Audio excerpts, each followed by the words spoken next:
Hello guys, good evening. A blessed Tuesday evening to all of you guys. So eto, katapos ko lang i-prepare yan. Design lang because tomorrow we will celebrating our 25th silver wedding anniversary. Itong tarpaulin na to, pinagawa ko siya year 2017 when we celebrated our 18th wedding anniversary nung nandito siya sa Pinas. So ngayon dahil tomorrow 25 na ang aming wedding. So ayan, nilagay ko siya dyan. Tapos bumili lang ako ng itong mga ano na yan, yung iba nakatago talaga. Yung konti na lang ang binili ko. So celebrating alone really breaks my heart. Pero that's life. Naalala ko nung nasa abroad pa siya, sabi ko when we will celebrate our 25th wedding anniversary, may plan ako na magpakasal uli. Kaya lang, that's life. Minsan yung mga plano natin hindi nangyayari.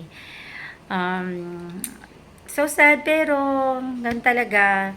I'm so blessed, I'm so grateful because Daddy is my man. So, I love you so much, Daddy. Thank you so much. Talagang maganda ang naging pagsasama natin nung ika-23, 23rd anniversary natin. Wala ka na. Nandiyan ka na sa piling ni Lord. Thank you so much sa'yo, Daddy. I love you so much. Mahal na mahal kita. And I miss you so much. So, bukas, punta ka namin sa iyong bakasyonan. Love you, Daddy. Love you.